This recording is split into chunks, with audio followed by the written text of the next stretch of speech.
I wasn't sure where else to post these stories, so I figured I'd share them here. I have been an SAR officer for a few years now, and along the way, I've seen some things that I think you guys might be interested in. I have a pretty good track record for finding missing people. Most of the time, they just wander off the path, or slip down a small cliff and they can't find their way back. The majority of them have heard the old saying, "stay where you are" thing, and they don't wander too far. But I have 2 cases where that didn't happen. Both bother me a lot, and I use them as motivation to search even harder on the next missing persons case I get called on. The first was a little boy who was out berry picking with his parents. He and his sister were together, and both of them went missing around the same time. Their parents lost sight of them for a few seconds, and in that time, both the kids apparently wandered off. When their parents couldn't find them, they called us, and we came down to search the area. We found the daughter pretty quickly, and when we asked her where her brother was, she told us that he'd been taken away by a bear man. She said that he gave her berries and told her to stay quiet, that he wanted to play with her brother for a while. The last she saw of her brother, he was riding on his shoulders of the bear man, and seemed calm. Of course, our first thought was abduction, but we never found a trace of another human being in that area. The little girl was also insistent that he wasn't a normal man, but that he was tall and covered in hair, like a bear, and that he had a weird face. We searched the area for weeks. It was one of the longest calls I've ever been on, but we never found a single trace of that kid. The other was a young woman who was out hiking with her mom and grandpa. According to the mother, her and her daughter had climbed up a tree to get a better view of the forest, and she never came back down. They waited at the base of the tree for hours, calling her name, before they called for help. Again, we searched everywhere and we never found a single trace of her. I have no idea where she could have possibly have gone, because neither her or her grandfather saw her come down. A few times I've been out on my own, searching with a canine, and they've tried to lead me straight up cliffs. Not hills, not even rock faces, straight, sheer cliffs with no possible handholds. It's always baffling, and in those cases, we usually find the person on the other side of the cliff, or miles away from where the canine has led us. I'm sure there's an explanation, but it's sort of strange. One particularly sad case involved the recovery of a body. A 9-year-old girl fell down an embankment and got impaled on a dead tree at the base. It was a complete freak accident, but I'll never forget the sound her mother made when we told her what had happened. She saw the body bag being loaded into the ambulance, and she let out the most haunting, heartbroken wail I've ever heard. It was like her whole life was crashing down around her, and a part of her had died with her daughter. I heard from another search and rescue officer that she had killed herself a few weeks after it happened. She couldn't live with the loss of her daughter.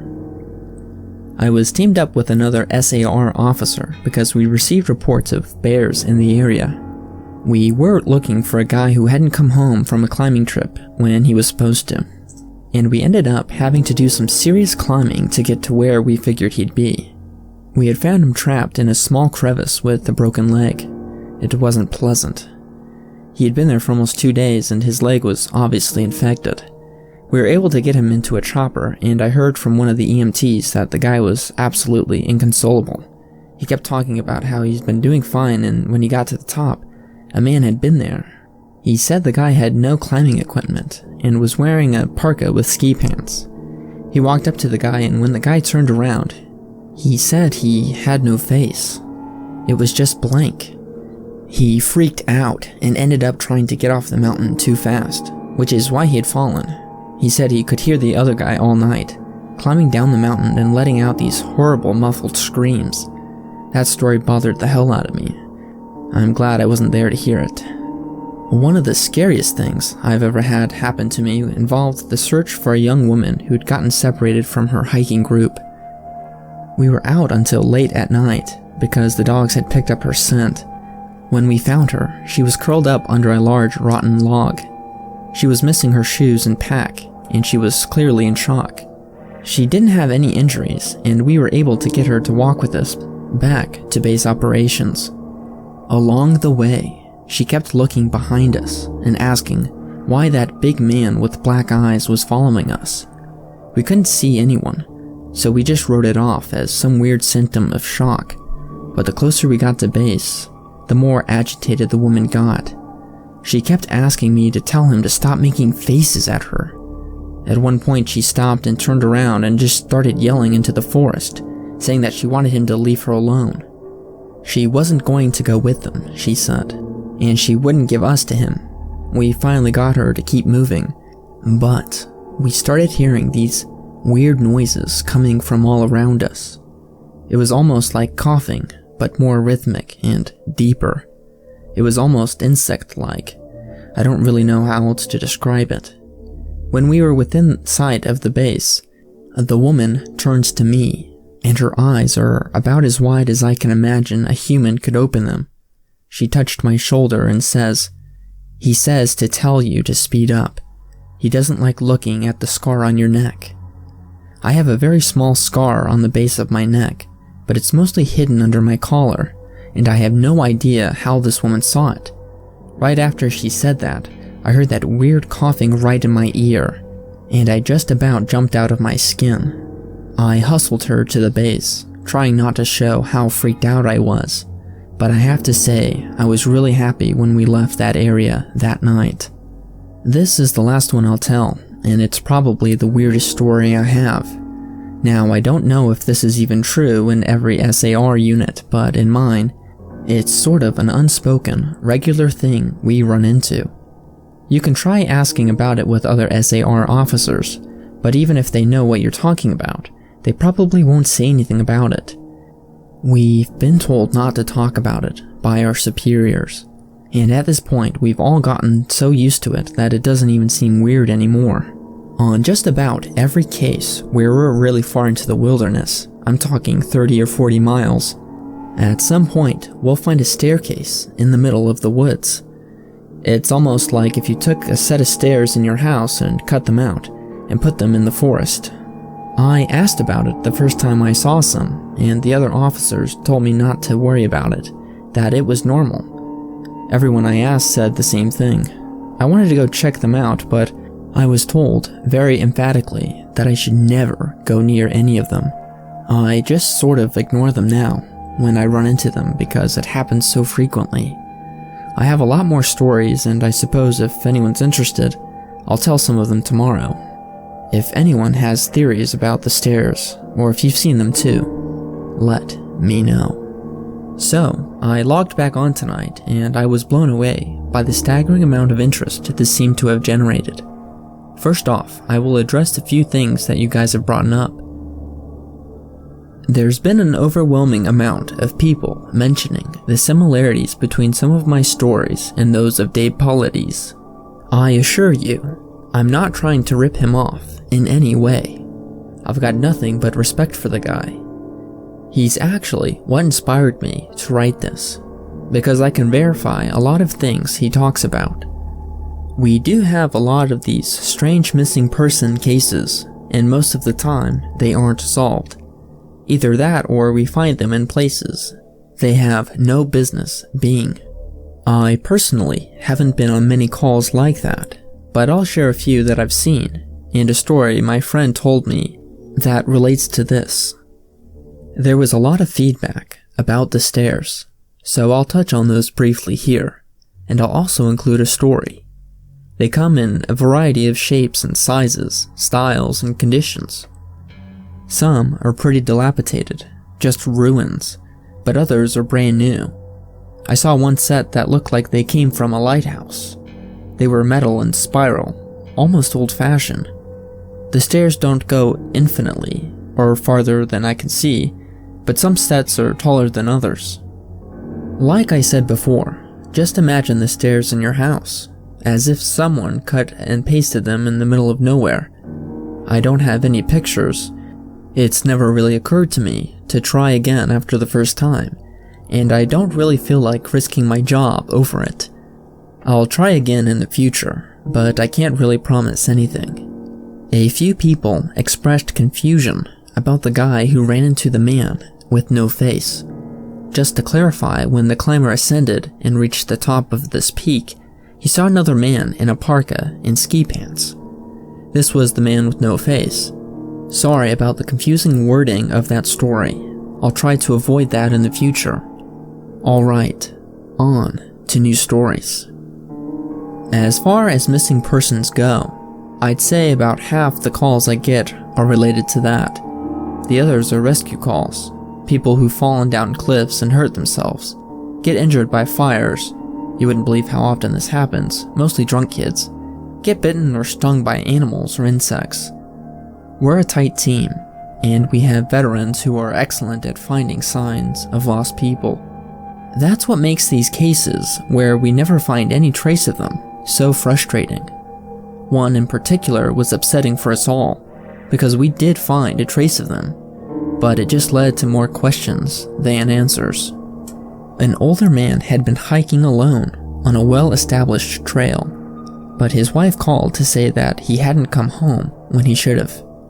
Apparently, he had a history of seizures, and she was worried that he hadn't taken his medication and had suffered one out on the trail. Before you ask, I have no idea why he thought it was okay to go out alone, or why she didn't go with him. I don't ask about that kind of thing because past a certain point, it really doesn't matter. Someone is missing, and it's my job to find them. We went out in a standard search formation, and it wasn't long before one of our vets found signs that the guy had gone off the trail. We grouped up and followed him, spreading out in a fan to make sure we were covering as much ground as possible. Suddenly, a call comes over the radio telling us to all head back to the vet's location, and we come right away, because this usually means that the missing person is injured and we need to make a full team to help get them to safety. We meet back up, and the vet is just standing at the base of the tree with his hands on the side of his head. I ask my buddy, "What's going on?" and he points up into the branches of the tree. I almost couldn't believe what I was seeing, but there was a walking stick dangling from a branch at least 30 feet off the ground.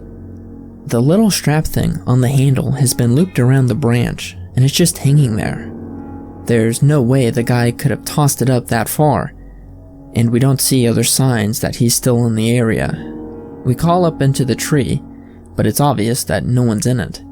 We're all just sort of left scratching our heads. We keep searching for the guy, but we never find him. We even bring out our canines, but they lose his scent long before the tree. Eventually, the search is called off, because there are other calls that we have to attend to, and past a certain point, there's not much we can really do. The guy's wife calls us every day for months, asking if we found her husband, and it was heartbreaking to hear her get more and more hopeless each time. I'm not sure why this call, in particular, was so upsetting, but I think it was just the sheer improbability of it. That, and the questions that were raised. How the hell did this guy's cane end up there? Did someone kill him and toss that up there as some weird trophy? We did our best to find him, but it was almost like a taunt.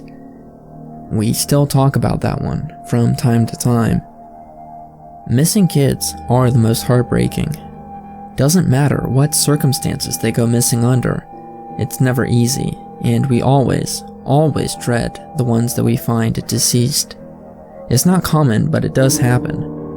David Paulides talks a lot about kids SAR teams find in places they shouldn't be, or couldn't be. I can honestly say I've heard about this kind of thing happening more than I've seen it, but I will share one of the ones that I think about a lot, that I witnessed personally.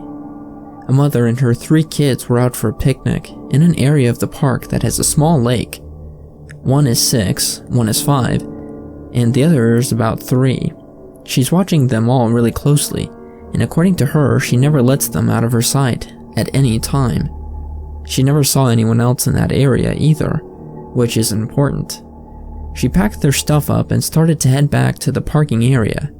Now, this lake is only about 2 miles into the woods, and it's a very clearly established trail. It's almost impossible to get lost getting from the parking lot area to it, unless you're deliberately going off the path, like an imbecile.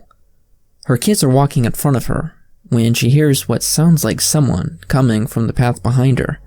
She turns around, and in the 4 seconds or so that she's not looking, her 5-year-old son vanishes.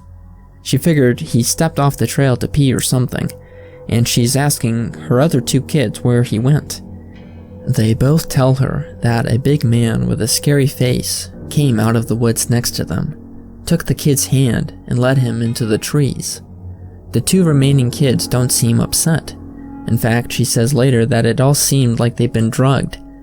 They're sort of spacey and fuzzy, so of course she freaks out, starting looking frantically in the area for her kid. She's screaming his name, and she says at one point she thinks she hears him answer her. Now obviously, she can't go blindly running into the woods. She's got the other 2 kids. So she calls the police, and they send us out immediately. We respond, and we start the search for him. Over the course of this search, which spans miles, we never find a single trace of the kid. Canines can't pick up any scent. We don't find any clothing or broken bushes, or literally anything that would signify a child being there. Of course, there's suspicion about the mother for a while, but it's pretty clear that she's completely destroyed by this whole thing. We looked for this kid for weeks with a lot of volunteers' help, but eventually the search peters out and we have to move on. The volunteers keep searching though, and one day we get a call on the radio letting us know that a body has been found and needs to be recovered. They tell us about this location and none of us can believe it.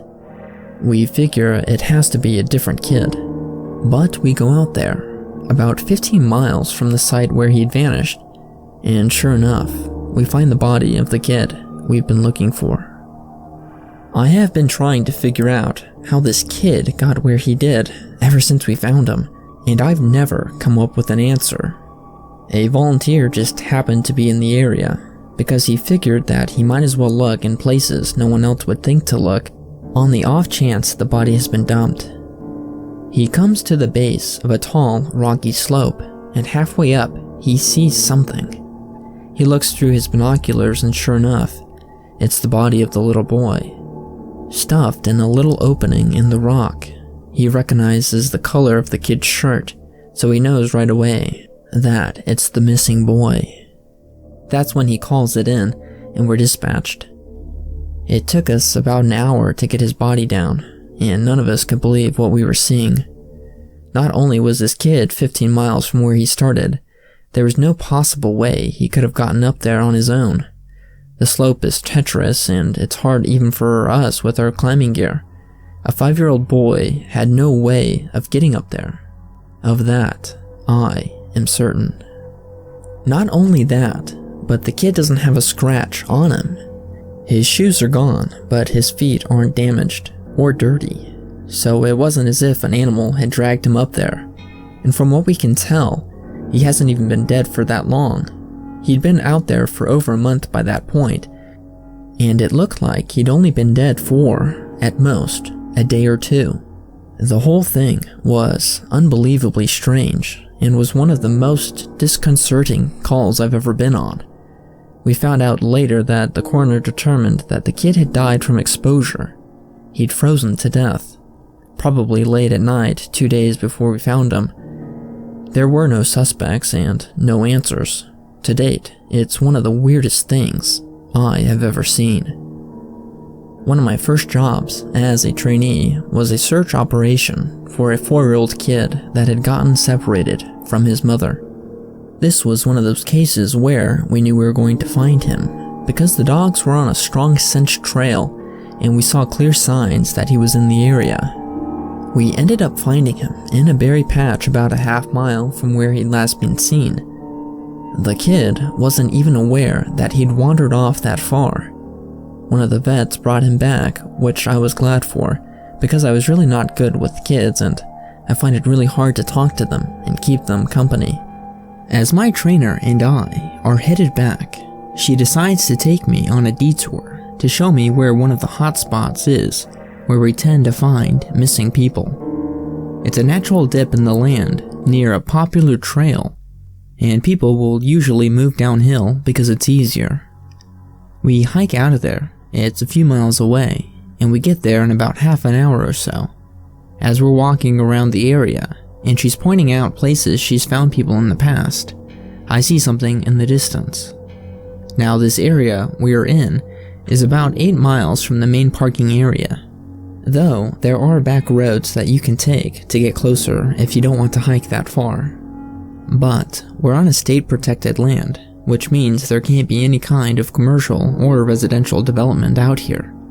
The most you'll ever see is a fire tower or a makeshift shelter that homeless people think that they can get away with building.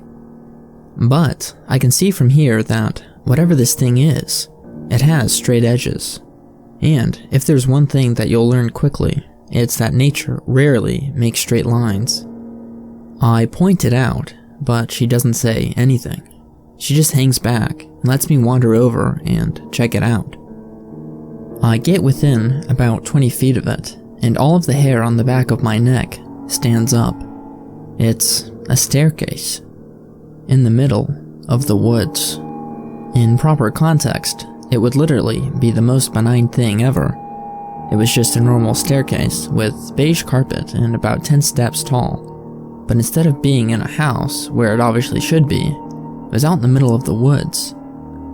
The sides aren't carpeted, obviously, and I can see the wood that it's made of. It's almost like a video game glitch, where the house has failed to load completely and the stairs are the only thing visible. I stand there, and it's like my brain is working overtime to try to make sense of what I'm seeing. My trainer comes and stands next to me, and she just stands there, casually, looking at it as if it's the least interesting thing in the world. I ask her, "What is going on out here?" And she just chuckles. "Get used to it, rookie. You're gonna have to see a lot of them." I start to move closer, but she grabs my arm, hard. "I wouldn't do that," she says. Her voice is casual, but her grip is tight. And I just stand there looking at her. "You're gonna see them all the time, but don't go near them. Don't touch them. Don't go up them. Just ignore them." I start to ask her about it, but something in the way she's looking at me tells me that it's best if I don't. We end up moving on, and the subject doesn't come up again for the rest of my training. She was right, though.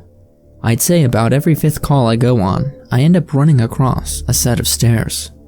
Sometimes they're relatively close to the path, maybe 2 or 3 miles.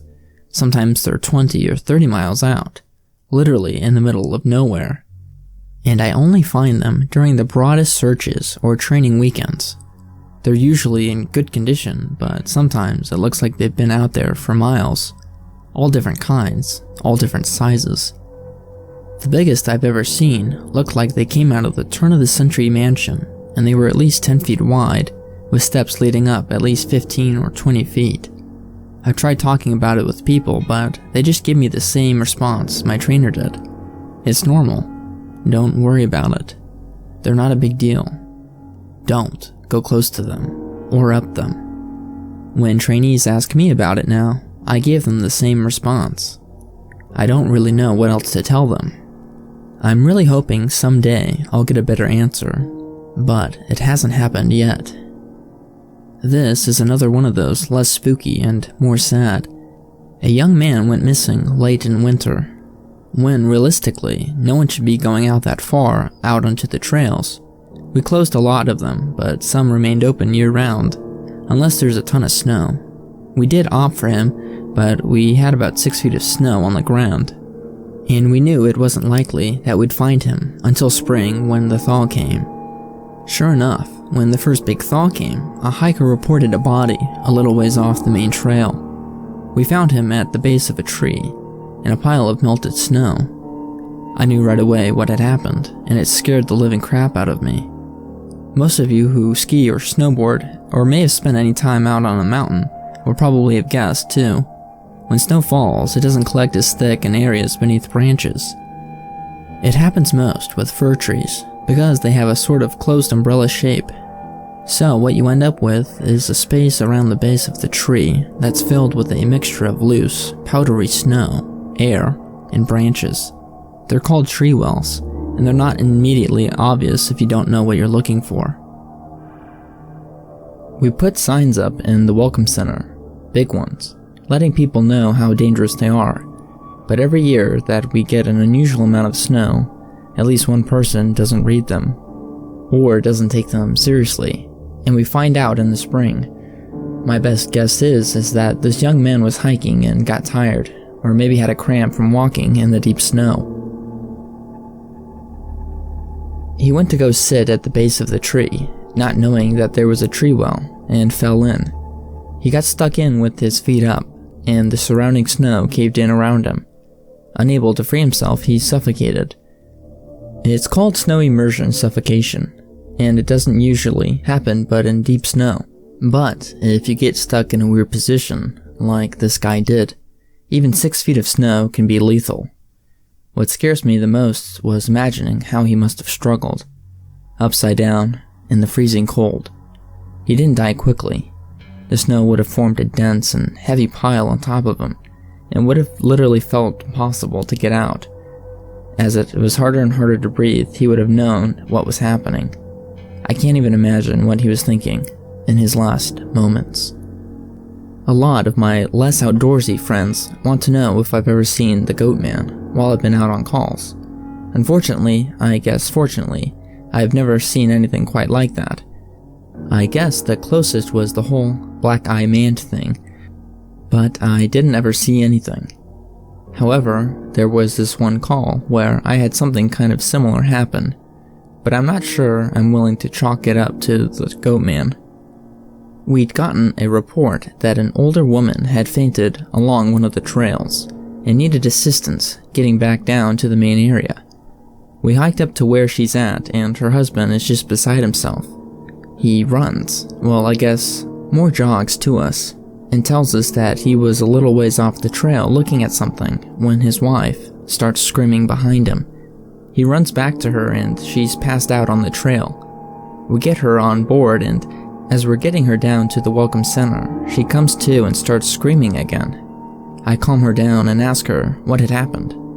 I can't remember verbatim what she said, but essentially what happened was this. She'd been waiting for her husband when she started hearing this really strange sound. She said it sounded sort of like a cat, but it was off somehow, and she couldn't quite figure out why. She went a little ahead to try to hear it better, and it sounded like it was coming closer. She said the closer it got, the more uneasy she was, until she finally figured out what was wrong. I do remember this next part, because it was so weird that I don't think I could ever forget it, even if I tried. It wasn't a cat, it was a man, she said. The man kept saying the word meow over and over, just meow, meow, meow. But it wasn't a man. It couldn't have been, because I've never heard a man make his voice buzz like that. I thought my hearing aid was going out, but it wasn't. I adjusted it and it sounded all buzzy. It was awful. He was coming closer, but I couldn't see him, and the closer he got, the more scared I was, and the last thing I remember was the shape coming out of the trees. I guess that's when I fainted. Now obviously I'm a little perplexed as to why this guy came out of the woods chanting meow meow at people. So once we got down the mountain, I told my superior that I'm going back to search the area to see if I could find anything. He gives me the go-ahead, and I grab a radio and hike back to where she fainted. I don't see anyone, so I keep going about a mile more, and when I head back, I go off the trail to see if I could figure out where she saw him coming from.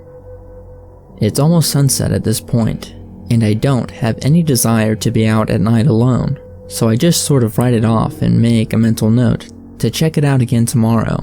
But as I'm heading back, I start to hear something in the distance.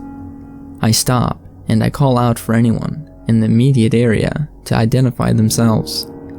The sound didn't come closer or get louder, but it sounded exactly like a man saying meow meow in this really odd monotone. As comical as it makes it sound, it was almost like the guy on South Park with the electrolarynx, Ned. I go off the trail in the direction I think it's coming from, but I never seem to get any closer. It's almost like it's coming from all directions. Eventually, it just sort of fades out, and I end up going back to the Welcome Center. I didn't get any further reports like that, and even though I went back to that area, I never heard that exact sound again. I suppose it could have been some stupid kid out there effing with people, but even I have to admit that it was pretty weird. So this kind of thing turned out to be a massive wall of text, and I apologize for that. I wanted just to get these stories out that my friend told me, and he does have some good ones, so I'll post those tomorrow evening. I also have a few more of my own I think you guys would like. I'm sorry to keep you all in suspense again. Hopefully these stories are here to make up for it and are able to help you get through the next 24 hours until I can post again. Well, once again, you guys have blown me away with your staggering amount of responses to my stories. There's no way I can respond to each of you individually, so I'm just going to address some of the common things again and then move on to the stories. I'm going to write as many as I can think of in addition to my friend's stories, and I will probably not update again until I get a chance to answer some of the questions that I myself have for my superiors. Alright, so the common questions I found that you all had.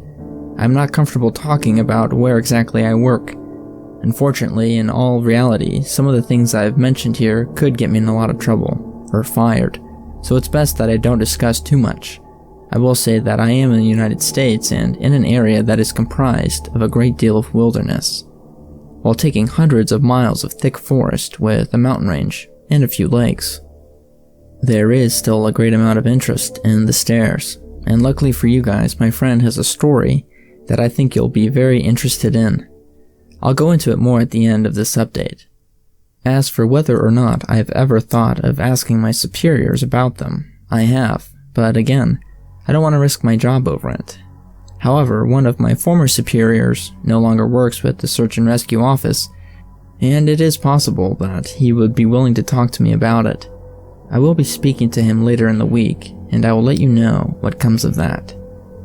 As far as advice on becoming a search and rescue officer, I think the best advice I can give is to contact your local Forest Service office and see if there's any offerings of training courses or what the qualifications are. I have been doing this for years, and I've started out as a volunteer, helping out S&R operations. It's a great job, despite the occasional tragic situations, and I wouldn't want to do anything else. Alright, let's move on to the stories. The first thing happened on a case that I went out right after I was out of training, and was still pretty new to everything. Before I took this job, I was a volunteer, so I had a basic idea of what to expect.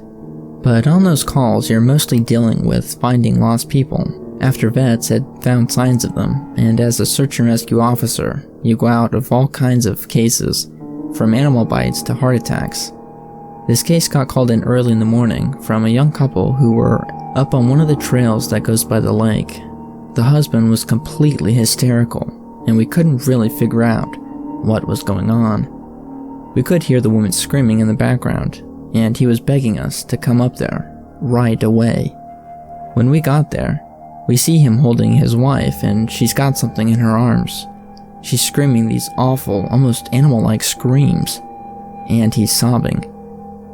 He sees us, and he's screaming at us to come and help them, to please get an ambulance up there.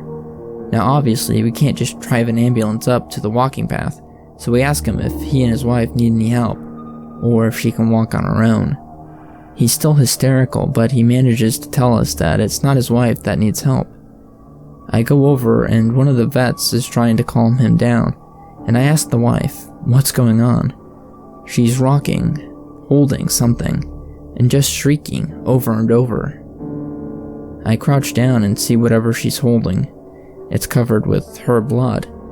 That's when I notice the sling on her front, and my heart sinks. I ask her to tell me what's going on, and I sort of pry her arms gently open so I can see what she's holding. It's her baby, obviously dead. His head is caved in on one side, and he's covered in scratches. Now, I've seen dead bodies before, but something about this whole situation hit me hard. I have to take a second to compose myself, and I get up and go over to one of the other vets.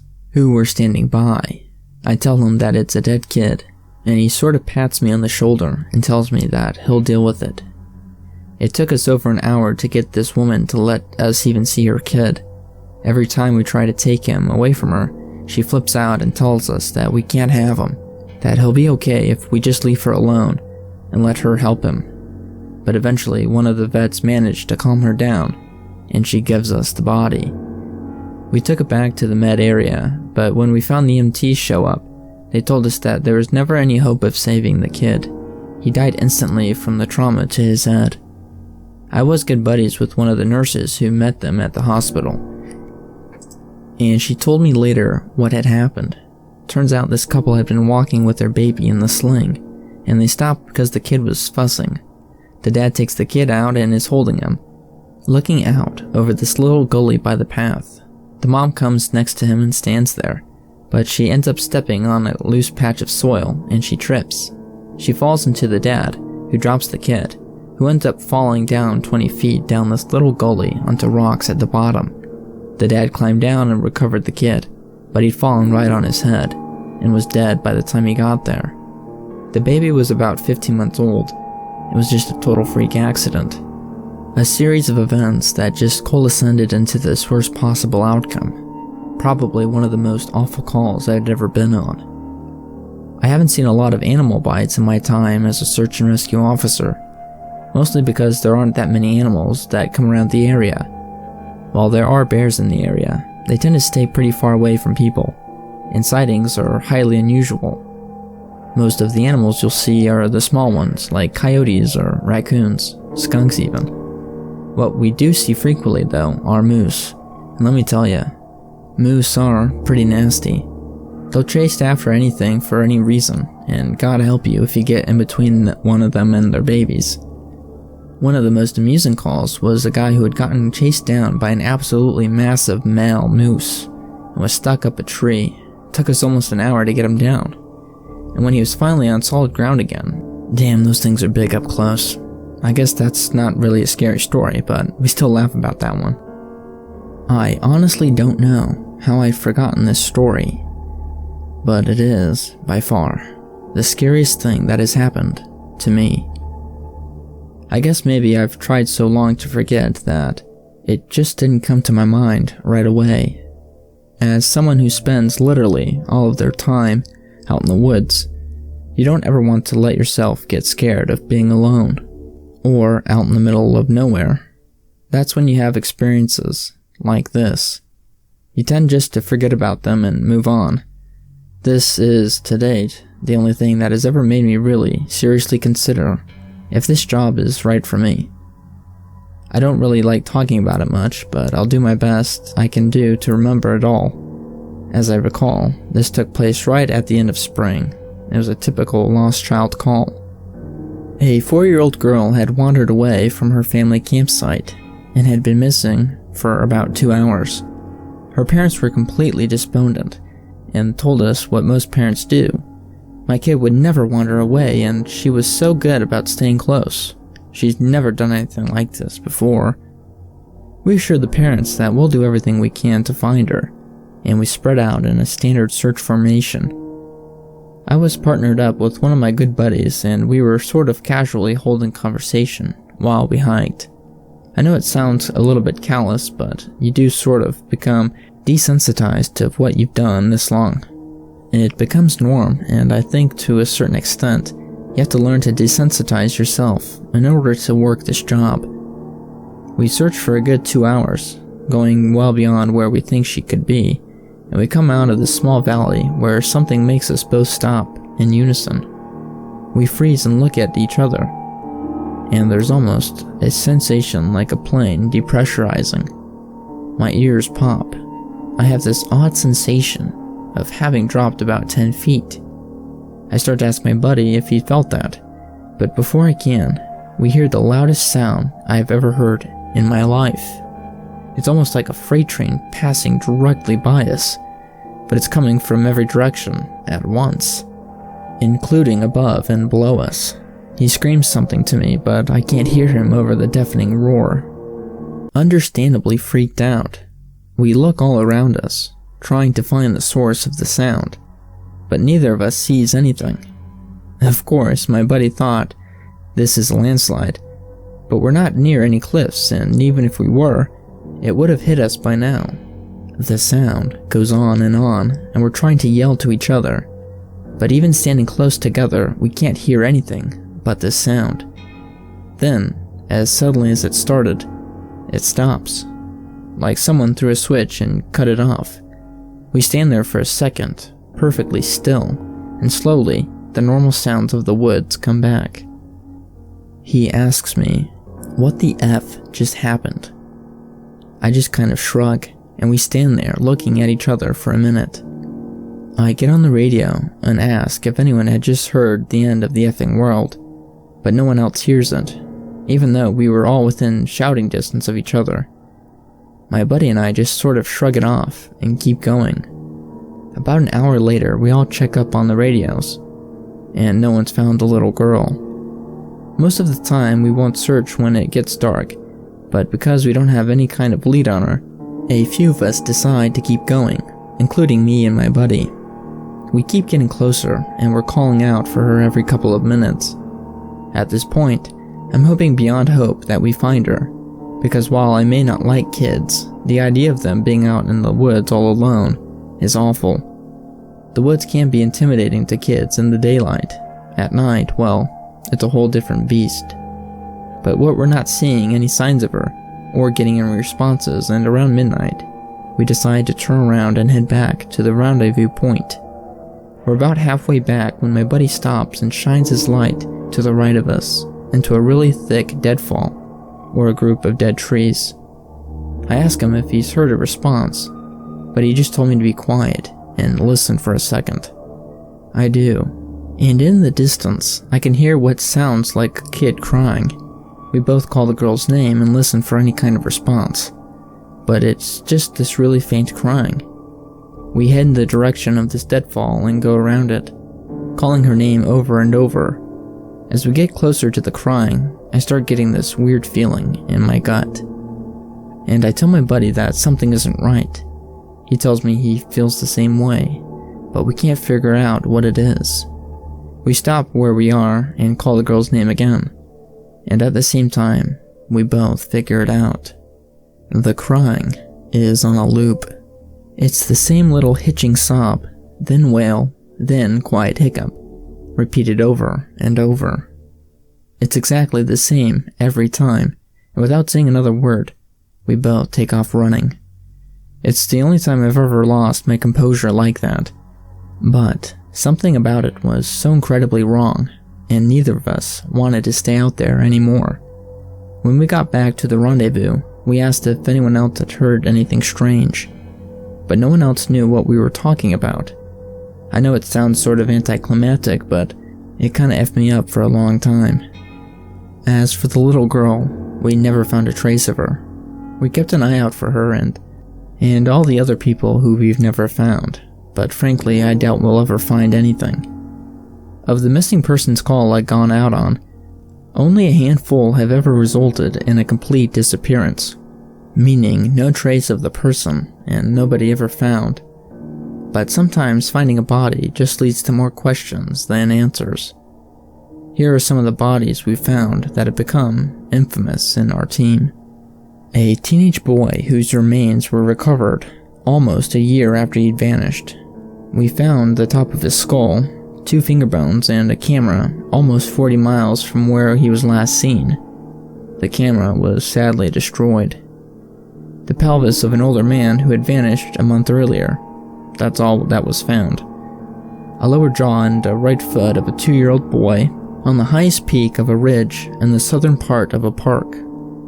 The body of a 10-year-old girl with Down syndrome, almost 20 miles from where she'd vanished. She had died of exposure 3 weeks after going missing, and all of her clothes were intact except for her shoes and jacket. There were berries and cooked meat in her stomach when they did the autopsy. The coroner said it appeared as if someone had been taking care of her. There were no suspects ever identified. The frozen body of a 1-year-old baby found a week after vanishing in a hollow tree trunk 10 miles from the area he was last seen in. There was fresh milk found in his stomach, but his tongue was gone.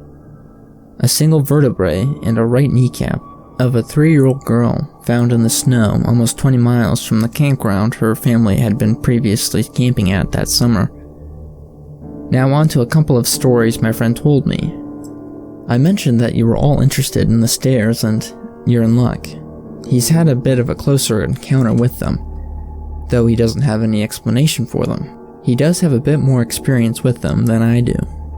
My buddy had been a search and rescue officer for about 7 years. He started when he was a junior in college, and he had a very similar experience when he first encountered the stairs. His trainer told him almost the same thing mine did, which was never to go near them, touch them, or even ascend them. For the first year he did just that, but apparently his curiosity got the better of him, and on one of the calls he broke away from the line and went to go check a set of them. He said that they were about 10 miles from the path where a teenage girl had vanished, and the dogs were following a scent. He was on his own, lagging behind the main group, when he saw a set of stairs off to his left. They looked like they were from a new house because the carpeting was pristine and white. He said as he got closer, he didn't feel any different, or heard any weird noises. He was expecting something to happen, like bleeding from his ears or collapsing. But he got right up next to them, and didn't feel anything. The only thing he said that was odd about the whole thing was there was no debris of the steps. No dirt, no leaves, no dust, nothing. And there didn't appear to be any signs of animals or insects activity in the area, which he did find strange. It was less like things were avoiding them, and more like they just happened to be in a relatively barren part of the forest. He touched the stairs, and didn't feel anything except the sort of sticky feeling you get from a new carpet. Making sure his radio was on, he slowly climbed the stairs. He said it was terrifying, because the way they'd been stigmatized, he wasn't really sure what was going to happen to him. He joked that half of him expected to be teleported into another dimension, and the other half was watching for a UFO to come swooping down. But he got to the top with a little event, and he stood there, looking around. But he said, the longer he stood on the top step, the more he felt like he was doing something very, very wrong. He described it as the feeling you get if you were in a part of a government building you have no business in being in. As if someone was going to come and arrest you, or shoot you in the back of the head at any second. He tried to brush it off, but the feeling got stronger and stronger. And that's when he realized he couldn't hear anything anymore. The sounds of the forest were gone, and he couldn't hear his own breathing. It was like some kind of weird, awful tinnitus, but more oppressive. He climbed back down and rejoined the search, and didn't mention what he'd done. But he said the weirdest part came after. His trainer was waiting back at the welcome center after the search ended for the day, and he cornered my buddy before he could leave. He said that his trainer had this look of immense anger, and that he asked what was wrong. "You went up them, didn't you?" My buddy said it wasn't phrased as a question. He asked how his trainer knew. The trainer just shook his head. "Because we didn't find her. The dogs just lost her scent." My buddy asked what that had to do with anything. The trainer asked how long he'd been on the stairs. My buddy said no more than a minute. The trainer gave him this really awful, almost dead-eyed look, and told him that if he ever went up this set of stairs again, he'd be fired. Immediately. The trainer walked away, and I guess he never answered any of the questions my buddy had asked him about it since. My buddy had been involved in a lot of missing persons cases where there's never been a trace of them found. I mentioned David Paulides, and my buddy said that he confirmed that those stories are, for the most part, accurate. He said that most of the time, if the person isn't found right away, they're either never found, or they're found weeks, months, or even years later, in places they can't possibly have gotten to. One of the stories he told me stood out, and it involved a 5-year-old boy with a severe mental disability. The little boy vanished from a picnic area in the late fall, In addition to the mental disability, he was also physically handicapped, and his parents explained over and over that he simply could not have vanished. It was impossible. Someone had to have taken him. My buddy said that they searched for this kid for weeks, going miles out of the accepted range, but it was like they'd never been there at all. The dogs couldn't pick up a scent anywhere, not even in the picnic area where he'd apparently vanished from. Suspicion fell on the parents, but it was pretty clear that they were devastated and haven't done anything sinister to their kid. The search was concluded about a month later, and my buddy said everyone had pretty much forgotten about it by later in the winter. He was out on a training operation in the snow on one of the highest peaks when he came across something in the snow. He said he saw it far away at first, and when he got closer, he realized it was a shirt, frozen and sticking part way out of the powder. He recognized it as belonging to the kid because it had a distinctive pattern. About 20 yards away, he found the kid's body, lying partially buried in the snow. My buddy said that there was no way the kid had been dead for more than a few days, even though he'd been missing for about 3 months. The kid was curled around something, and when my buddy brushed it off the snow to see what it was, he said he couldn't believe what he was seeing. It was a big chunk of ice that had been carved crudely to look like some kind of person. The kid was holding it so tight that he'd gotten frostbitten from his chest and hands, which my buddy could tell, even with the decay that had taken place. He radioed the rest of the crew, and they took the body off the mountain. Now, he recapped all of this for me, and to put it simply, there's no physical way this child could have survived almost 3 months on his own or have gotten to this peak. There was no physical way that this child could have walked 50 miles and ended up on top of a mountain. To top it off, there was nothing in this kid's stomach or colon. Nothing, not even water. It was like my buddy said, the kid had been taken off the face of the earth, put in suspended animation, and dropped on this mountain months later, only to die of exposure. He's never really gotten over that one. The last story I'll share from him was the one that took place relatively recently, only a few months ago. They were out doing a recon for mountain lions, because there had been several reports of sightings in the last couple of days. One of our jobs is to scout out the areas where these animals are seen to ensure that they are in the area. We can't warn people and close off the trails. He was out on his own in a very heavily forested part of the park towards dusk when he heard the sound of what sounded like a woman screaming in the distance. Now, as most of you know, when a mountain lion screams, it sounds almost exactly like a woman being brutally murdered. It's unsettling, but far from abnormal. My buddy radioed back and let the operation management know that he's heard one, and that's when he was going to keep going to see if he could figure out where its territory started. He heard the mountain lion scream a couple more times, always from the same spot, and determined that approximate area of the mountain lion's territory. He was about to head back when he heard another scream, this time within only a few yards of him. Of course, he freaks out and starts heading back at a much faster pace, because the last thing he wants to do is to run into a damn mountain lion and get mauled to death. As he gets back on the path and starts heading back, the screaming follows him, and he broke into a jog. When he was about a mile away from operations headquarters, the screaming stopped, and he turned around to see what it was that was following him.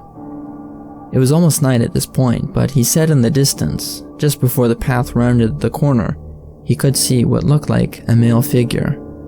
He called out to them, warning them that the paths were closed, and that he needed to come back to the welcome center. The figure just stood there, and my buddy started to walk over. When he was about 10 yards away, the figure took, as he described, an impossibly long step towards him, and let out that same scream my buddy had been hearing.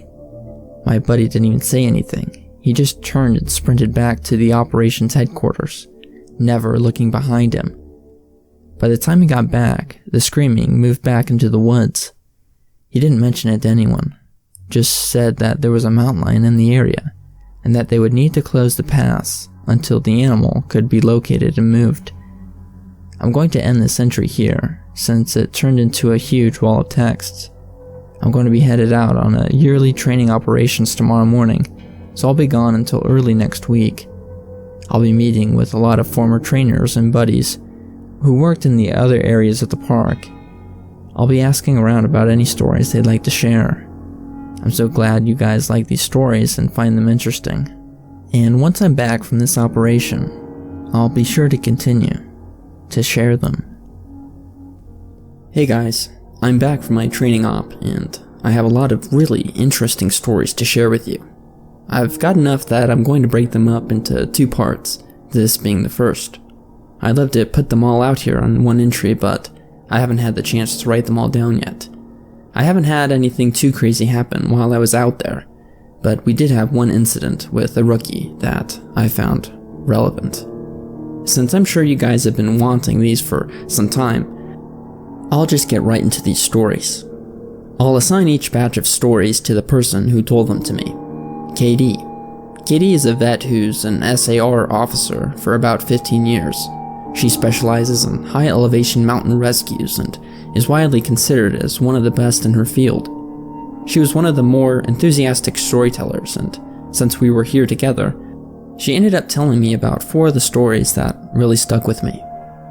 The first one she told me in response to my asking about her most traumatic call.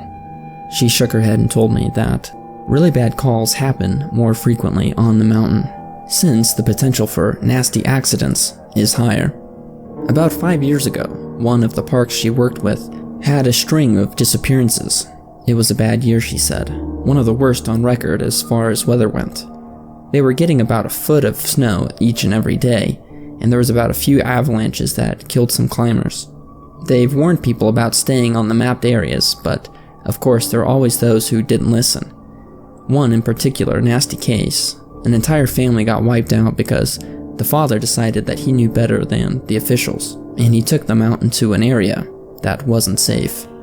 They were snowshoeing, and as best as KD could figure, they walked into a shelf of snow and looked solid, but actually wasn't. It gave way, and this family went head over heels about 300 feet down a slope. They landed on these rocks at the bottom, and the parents died instantly. One of the kids did as well, but the other 2 survived. One had a broken leg and fractured ribs. The other was almost unharmed, save for some bruising and a sprained ankle. The uninjured child left his sibling behind and set out to find help. KD said that this kid didn't make it more than a mile before the storm overtook him. The kid stops to try to get warm, or maybe just tries to rest, and ended up freezing to death. They ended up finding the family with the help of some witnesses who saw them heading out into the wilderness, and she was the one to find the kid who'd frozen to death, looking for help. She said it had started to snow, and just enough to obscure long-distance vision, but not enough to make searching impossible. She saw a figure sitting in the snow up ahead, and she got to it as quickly as possible. She described in detail how as she got closer, she realized first that it was a child, and second that they were deceased. Third, that they were frozen in one of the most painful, pitiful positions that she'd ever found a corpse in. The kid was sitting upright with his knees tucked into his chest. His arms were curled around them and his head was tucked in up into his coat. When she moved the coat to look at his face, she saw that he had died, crying. His face was twisted and the tears were frozen on his cheeks. She said it was painfully obvious that the kid was terrified when he succumbed to the hypothermia. As a mother, it broke her heart. She told me that, repeatedly, that she hopes that the father is burning in hell as we speak. The other traumatic story that she told me stood out in my mind was the one that happened where she was a rookie. Her team got a report of an experienced climber who hadn't come home the previous day. His wife was convinced that something bad had happened because he never failed to come home on time. They went out looking for him and had to climb what sounded like some very technically difficult part of the mountain. They got to an area that was relatively flat. Katie started seeing blood in the snow. She followed the trail, and as she went, she started seeing a little bit of tissue. She wasn't exactly sure what body part it had come from, but the further that she followed it, the more there was. She follows this blood and tissue trail to a sheltered area under a cliff face, and she finds the climber. She said that there was so much blood, more than she'd ever seen before. He was lying face down, one arm stretched out in front of him, as if he died crawling. She looked closer and sees that he's been partially disemboweled, which is where the tissue that she had been seeing had come from. The guy had a pickaxe tucked into his hip holster and it was covered in blood. Of course, they'll never be sure exactly what had happened, but she said as best as she can figure, this is what went down. The guy had been attempting to climb up to an area and had been using his ice axe to ascend. He probably hit a loose patch and had fallen. On the way down, or possibly when he landed, he had gotten impaled by the axe, and it had disemboweled him. He had drugged himself along, tearing pieces of himself out as he went along, and had either died from the cliff face or something else. She isn't terribly bothered by gore, but I guess a few of the guys who had come to help her remove the body threw up and they turned him over, and a good portion of his intestines had spilled out. I mentioned to her that I was interested in hearing about any experiences she had had with people completely disappearing. Her eyes had lit up, and she leaned in close to me. "Want to hear a real doozy?" she asked. She tells me about how when she first started, there was a case that had gotten a lot of attention in the media. A family had been out berry picking in an area of the forest very close to the entrance of the park. They had 2 little boys, both under the ages of 5, and at some point during the day, one of them vanishes. There's an absolute massive search, and they find absolutely nothing. It's another one of those where it had been like the kid had never been there at all. The dogs just sit down and don't pick up on anything. No trace of the kid is found. The search goes on for about 2 months, but is eventually called off. Fast forward to 6 months later, the family comes back to the place with flowers at the memorial that had been set up there for the kid. They bring their other son. While they're placing the flowers, they lose sight of their kid for about 3 seconds, and in that span of time, he vanishes into thin air. Now, obviously the parents are beyond devastated. It's awful enough to lose 1 child, but to lose 2 is beyond imaginable. The search is huge, one of the largest in the state history. There are about 300 volunteers combing every inch of this park looking for this kid. But again, there's no trace of them.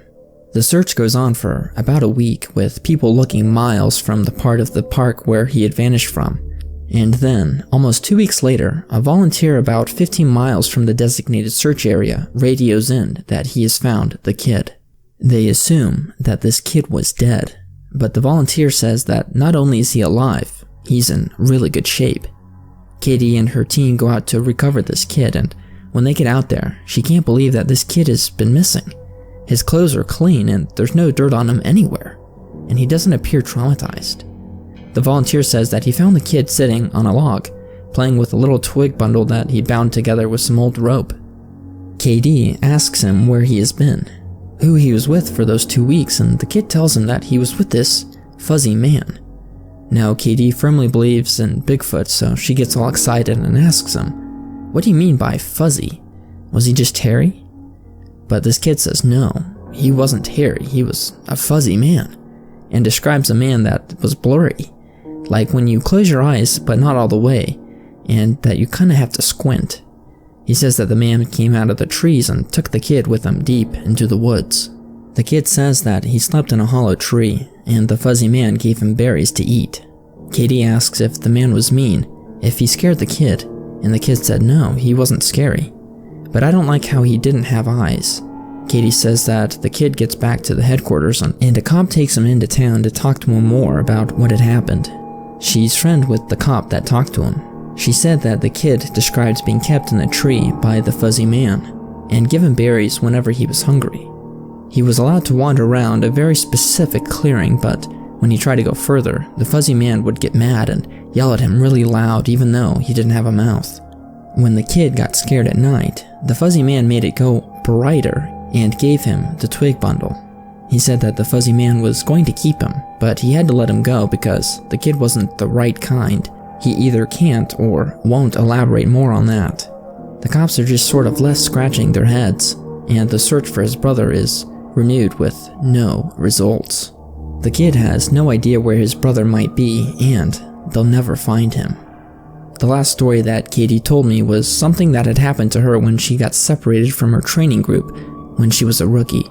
They were learning the basics of high-altitude belaying on a well-mapped side of the mountain, and she had to use the bathroom. She went off about 50 yards from the group during a meal break and did her business. I'll tell the rest exactly as she told it to me. So I go take this piss, and once I'm done, I start going back to the group.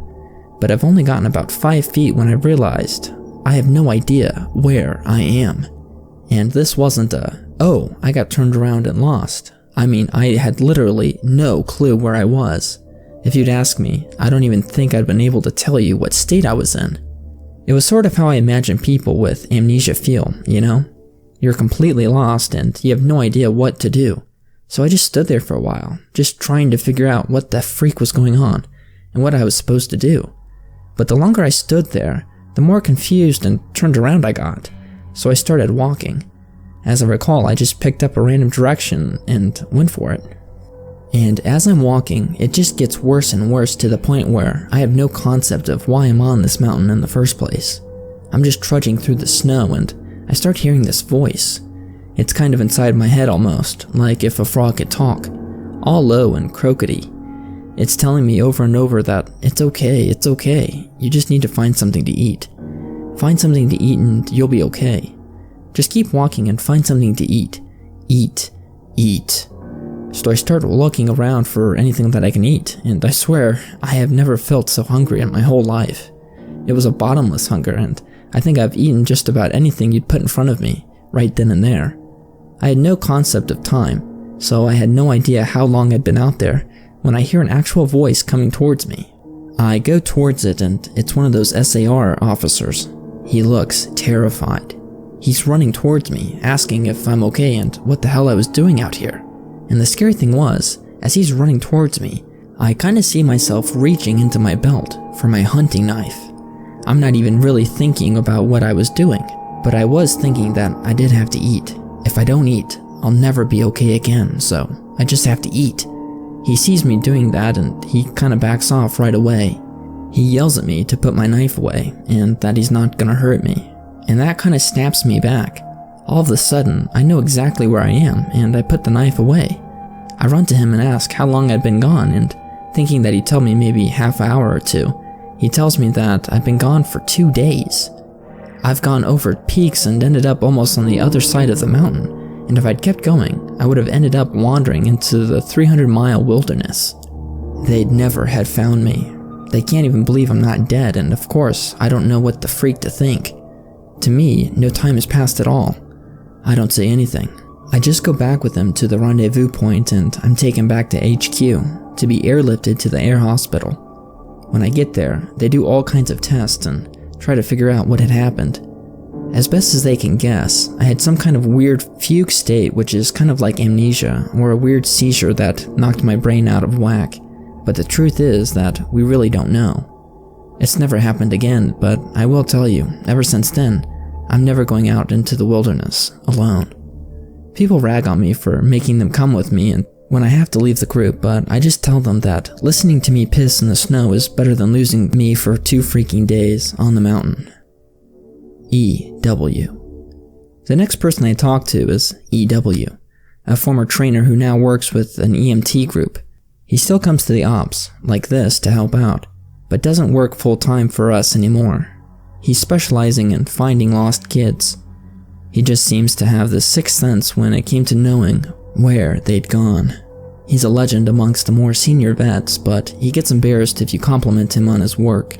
He sat down with me at dinner one evening and we ended up swapping stories.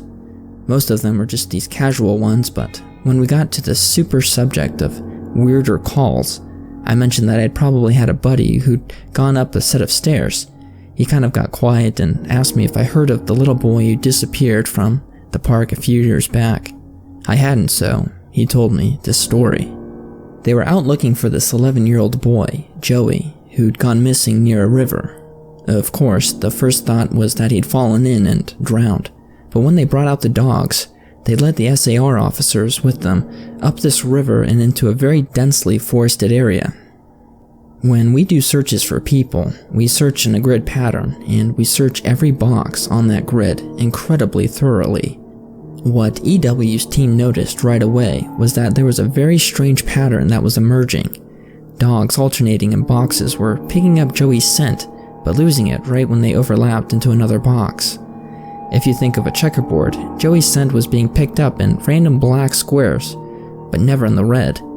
This of course couldn't make any sense, because how could a kid bounce from an area to area without leaving a scent in each place he passed? EW and his partner pass into a new box on the grid, and EW notices a set of stairs about 50 yards away. He tells his partner that they need to go check near it, but his partner flat out refuses. He tells EW that he's made a point to never go near any sets of stairs that he sees, and that while it may be routine, he's not going to pretend that this is normal. He tells EW that he'll wait inside while EW checks.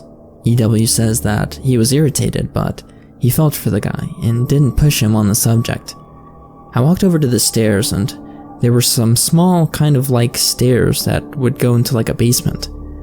I don't really feel strongly one way or another about them, the stairs I mean, so I wasn't scared or anything. I guess I'm kind of like everyone else, and I just prefer not to talk about them or even think about them too much. Anyways, I went over and I could see that there were definitely some signs that something had been lying on the bottom step, sort of curled up. My heart sinks because of course you always hope for the best, and we were confident that we were able to find this child alive, because he'd only been missing for a few hours, but I knew right away that it was in fact him, and that he was dead. He was curled up in a little ball on the step, holding his stomach. It looked like he'd been in horrible pain when he had died, but I didn't notice any blood, except for some on his lips and chin. I radioed in that I had found him, and when he got his baddie back to command, the poor family, they were completely devastated. The parents couldn't understand how he had been dead, because he'd only been gone for a few hours or so. It's such a short amount of time. And on top of that, we didn't even have any obvious cause of death, which made it much worse. I figured he'd probably eaten something poisonous since he was holding his stomach when I had found him, but I didn't want to guess. It was hard enough to hear that your kid is dead, let alone some stupid search and rescue guy guessing what had happened. They took him away and I went home and tried not to think about it. I hate finding dead kids. I love this job, but it's one of the reasons why I left. I've got 2 daughters and I thought of losing them, and that's just not something I wanted to deal with. It choked me up a little. I'm not great with emotional stuff like that, and it's always kind of awkward to see a grown man cry. So I really don't know what to do. He pulled himself together eventually though, and he kept going. We don't always hear back from the coroners about the cause of death. It's not really our job to know, I guess, and sometimes if they think it's foul play, they won't tell us because of legal stuff. But I've got a friend who works for the sheriff's department, and he'll usually pass along some interesting information if I ask. In this case though, I actually got a call from him about a week later. He asks me if I remember the kid, and of course I do. And he says something seriously weird is going on. He tells me, "EW man, you're gonna think I'm crazy, but the coroner has no idea what has happened to this kid. He's seriously never seen anything like it." My friend goes to tell me then what the coroner opened the kid up, and he couldn't even believe what he was seeing. The kid's organs were like Swiss cheese. Quarter-sized holes were punched clean through and in about every single organ this kid had, aside from the heart and lungs. But his colon, his stomach, his kidneys, and even one of his testicles was full of these clean holes. My friend said that the coroner described it as if someone had taken a hole punched and punched holes out of everything. They were so neat. But the kid hadn't had a scratch on him. No entry wounds or exit wounds. The closest that anyone had ever seen that was similar to this was the guy that accidentally shot himself full of buckshot a year or so back while cleaning out his shotgun. No one had a clue what it could have possibly had caused it. My friend asked me if I'd ever heard of anything like it, or if we had had similar cases in the past, but I'd never even heard of something like that, and I told him that I wasn't going to be able to help him. As far as I know, the coroner determined the cause of death as something like massive internal bleeding, but no one really knows what had happened. I'd never been able to forget that kid. I have nightmares about it sometimes. I don't let my kids go into the woods alone, and when we do go, I never let them go out of my sight. I used to love it out here, but that case and a couple of others just kind of ruined it for me. Dinner was over, so we started to clean up and would go back to our cabins. Before we went our separate ways, he puts his hand on my shoulder and looks at me very closely. He tells me that there are bad things out there, that things that don't care if we have families or if we live or if we think we can feel. He tells me to be very careful, and he walks away. I didn't stand a chance to talk with him again, but the story always stuck with me. PB. By pure coincidence, I got to talk to another vet, PB, who had been in the SAR field for years. We were going on a partnered grid sweep during a training exercise, and we were chatting casually about how we liked the job, what kind of things that we saw, and things like that. At one point, we passed an old set of stairs, though these were probably from an old fire lookout, given that they were in the area that they were, and I sort of casually mentioned that I was curious about the stairs, and that I wish I knew more about them. He kind of got quiet and looked like he wanted to tell me something, but wasn't sure if he should. Finally, he told me to turn off my radio. Obviously, this is something that we are never, ever supposed to do, but I did it, and he did the same. About 7 years ago, he tells me that he was out on a call with a rookie. They were in this area with the park that had a lot of strange reports and events, disappearances and stories about lights in the forest, odd noises and things like that. The rookie was totally spooked. He kept going on and on about things out in the woods. According to PB, the guy wouldn't stop talking about the goat man. Just on and on, goat man this and goat man that. Finally, I told him that there was plenty else to be afraid of out here, that was very real, and that he better get over this thing with the goat man. The rookie wanted to know what kind of things I was talking about, and I just told him to shut up and walk. We crested a little ridge, and there was a staircase about 10 yards ahead. The rookie stops dead in his tracks and just stands there looking at them. I tell him, "See, there's something you should be afraid of." The rookie asks me what the hell these things were doing out here, and for some reason, I just opened up and told him the truth, or what I've been told is the truth. I could have gotten in a lot of trouble for doing what I did, and I could have gotten in a lot of trouble for repeating it to you, but you're a nice kid, and I want you to stop looking into this. Quit while you're ahead. So, I'll tell you what I know, under the conditions that you never breathe a word to this to the supervisors. I told him that I'd never say a word, and he double-checked that the radios were indeed off. When I first started out here, we were a little less tight-lipped about them, and other things that had happened out here. We weren't people before that they were even hired, that there was these weird things going on. So I'll tell you everything I can think of, and after that, I'm done talking about it, for good. And I expect you to not to ever bring it up around me, ever. The stars have been out here as long as the parks have existed. We have records going back decades describing them. Sometimes people go up them and nothing happens. Other times, look, I don't really like talking about this, but really bad things happen. I saw one guy get his hand sliced clean off when he got to the top step. He reached out to touch another tree branch, and it happened so fast. 1 second his hand was there, and the next, it was gone. Completely clean wound. We didn't even find his hand, and the guy almost died. Another time a woman touched one of the stairs and a blood vessel in her brain exploded. Literally exploded, like a water balloon. I don't know exactly why they're out here, but it doesn't matter. They're here, and if we're smart, we'll tell our new officers exactly what they're capable of. We're both quiet for a little while, and I was afraid to talk because I wasn't sure if he was done. He then looked like he wanted to say something else. Finally, he spoke again. "Have you ever noticed how you can't find the same ones twice?" I nodded, expecting him to continue, but he just stayed quiet, walking alongside me, and eventually he started a story about the biggest deer he'd ever seen in the park. I didn't bring up the subject again, and I didn't press him for more stories. He dropped out of the op the next day, and apparently he left before the sun came up. He said he was sick. None of us had ever heard from him since he left. I'm going to stop here for the time being. I'll try to post the next part in the coming days, but with it being the end of summer, things are pretty busy here. Thanks for continued interest, guys. You've really awakened this curiosity in me that I didn't know I had.